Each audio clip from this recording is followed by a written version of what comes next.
This is Arzu here and I welcome to my channel Mr. Teeth, where your dental concepts get dissected. So in this video I will be dealing with the enamel, and this video is gonna be the first video of the Dental Histology Series. And in this chapter of enamel we will be studying with those 15 subtopics, and our topics are as given here. So the first topic is physical characteristics, composition of enamel, ultrastructure of enamel, where we study the rod sheath and inter-rod substances. Similarly, after that we would study about the cross striations present in the enamel. Similarly, stria of Regius, also called incremental line of Regius, gnarled enamel, Hunter and Schreger band, direction of the rods, surface structure like prism-less enamel, perikymata, rod ends and cracks, neonatal rings or the lines, enamel lamellae, enamel tuft, enamel spindle, dentin enamel junction, and edge changes. Let's start. The enamel is the hardest calcified tissue of the body, covering the anatomical crown. Okay, so anatomical crown, as I have told in my first video, anatomical crown is that part of crown that is properly surrounded by the enamel. So the hardest calcified tissue of the body that is covering the anatomical crown is the enamel. It is acellular, ectodermal in origin, and it is derived from the inner enamel epithelium. Okay, development portion I will be covering in my next video, but till then you just remember that it is ectodermal in origin and derived from the inner enamel epithelium. And similarly, I have written here it can't be repaired, okay, as it is more than of substance than the tissue. Okay, so the hardest substance of our body is the enamel. It is more stronger than our dentin and the bone too. After that we will study our first topic of the enamel, that is first subtopic of the enamel, that is physical characteristics. So in physical characteristics we will see here the specific gravity of the enamel is 2.8. Similarly, the density of the enamel, it decreases from the surface to the deeper regions. Okay, so as we go from similarly, if this is a tooth, okay, if this is a tooth and this is a root, so this is a cemento enamel junction, and when we go below from the surface of the tooth to the cemento enamel junction, at that point the enamel that is near to this cemento enamel junction,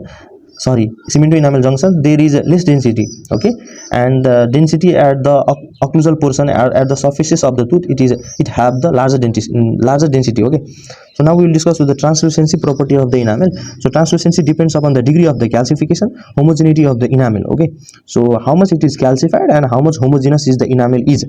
In those 2 points, the translucency of the enamel, it depends, and the another factor that is affecting the translucency is that dehydration decreases the translucency and it is reversed on the dehydration. Okay, so it is one of the special point you can remember for the MCQ purpose.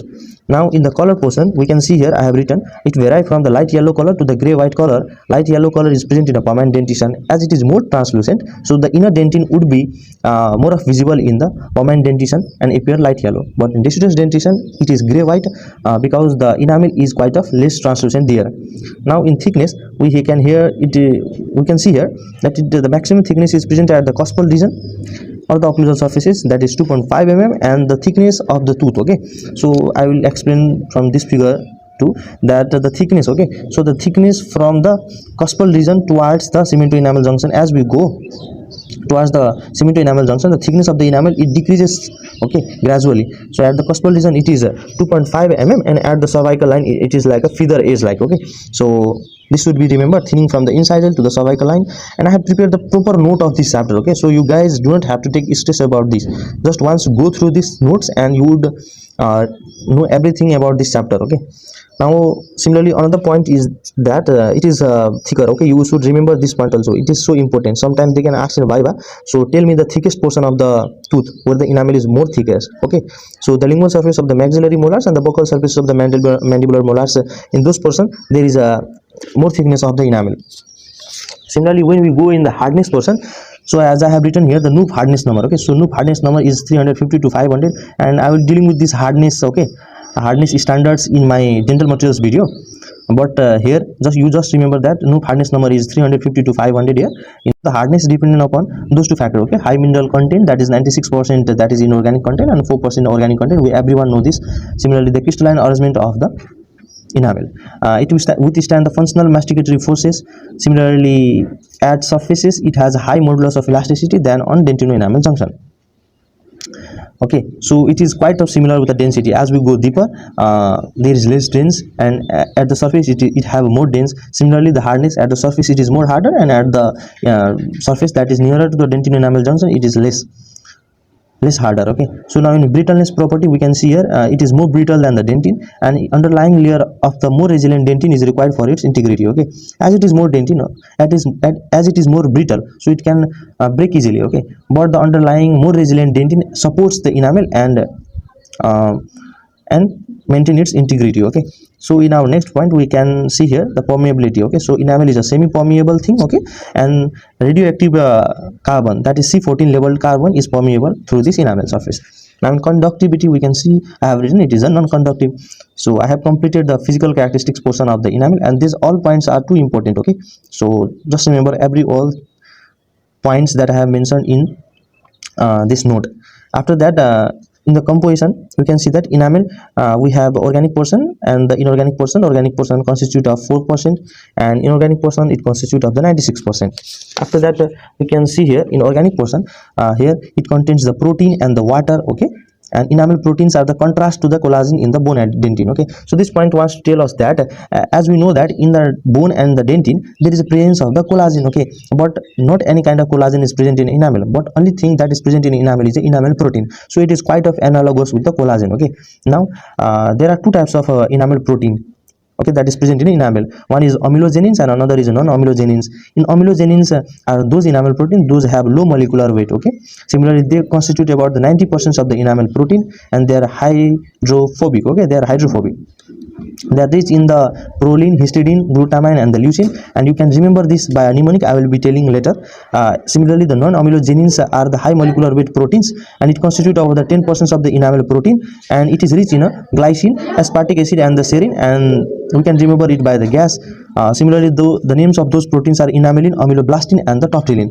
The one thing I want to add here that this amyloblastin it is used for the sex determination. Okay, sex determination.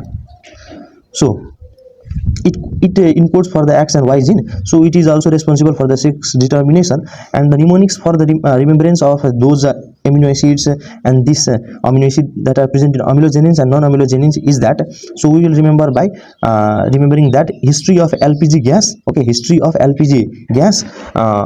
So this is easy to remember. So as we know that LPG gas is used for eating, it is used for making the food, so that we eat. Okay, so we can remember by that mnemonic that history of the LPG gas, and the LPG gas is used for preparing the food and the food we eat. So it is the mnemonic, gas is a mnemonic, and LPG gas is a mnemonic. So in L stands for leucine, P for proline, G for glutamine, S for histidine. Similarly in gas, G for glycine, A for aspartic acid, and S for serine. And in it we can remember that enamelin, amyloblastin, and the toptilins. Okay, so amyloblastin it encodes X and Y chromosome, so it is used in forensic odontology for determination of the sex. Now we will move to the inorganic portion. In inorganic portion we can see here it is a large in amount in enamel than the dentin or the bone. So there is presence of the crystalline calcium phosphate, we also called hydroxyapatite crystals. The various ions like strontium, magnesium, lead, and the fluoride are also present here. And hydroxyapatite crystals. Okay, so this can be asked in your viva. Tell about the hydroxyapatite crystals. So the formula of hydroxyapatite crystals is C18 PO4 whole 6 and hydroxy 4 whole 2. So the cross section of the hydroxyapatite crystal is hexagonal in shape, and it arranges to form a enamel rods or the prism. Okay, so the central core of that enamel rod or the prism is constituting a hydroxyl ion, and which is surrounded by the calcium and the phosphate. Okay, that are arranged in the form of triangles. Okay, I will be showing you this picture of the crystal.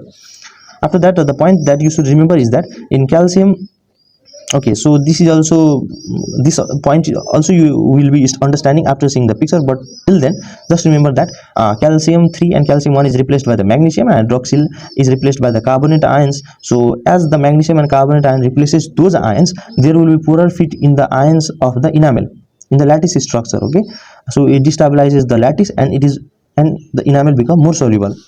Okay, so concentration of magnesium and the carbonate increases, and the concentration of fluoride decreases from the central. So so it decreases from, and this increases from the surface to the dentino-enamel junction. So as we go from the surface towards the dentino-enamel junction, there is increase in the concentration of the magnesium and the carbonate, but there is decrease in the concentration of the fluoride. That makes the central portion more soluble in the acid. Okay, as there is more constituent of the magnesium and the carbonate. Okay, so now enamel matrix. So enamel matrix mineralization do not lag between the primary and the secondary mineralization, but in the bone and the dentin as we can see here, a lag is present between the primary and the secondary mineralization. And primary mineralization takes rapidly and the secondary mineralization flattens and rises very slowly. So as we can see in this picture we can see the crystal structure of the enamel. So the calcium first and calcium second are in the form of triangle. So calcium first are at every points of the hexagon. Similarly, there is also presence of the calcium second inside the crystal lattice, and phosphorus are present there. And in the between and in between this crystal there is a hydroxyl ion axis, okay, C axis we call. So at the C axis there is a presence of the hydroxyl ion. And this picture we can see here, the curve of the enamel, okay, it is increasing gradually, but in the curve of dentin and the bone, as I have told here in this line, that enamel matrix mineralization do not lag between the primary and the secondary mineralization. So there are two types, two phases of mineralization. One is primary mineralization and another is a secondary mineralization. In primary mineralization and in the secondary mineralization, in between that time there is no lag in the enamel matrix deposition, but in matrix mineralization, sorry, but in the bone and the dentin there is lag between the primary and the secondary mineralization, due to which that in this curve we can see that first of all the mineralization increases rapidly in the primary mineralization phase, but it then flattens and slightly increases, okay, in the dentin and the bone. But in the enamel it increases rapidly, okay, it gradually increases without having any kind of lag between the primary and the secondary mineralization, okay.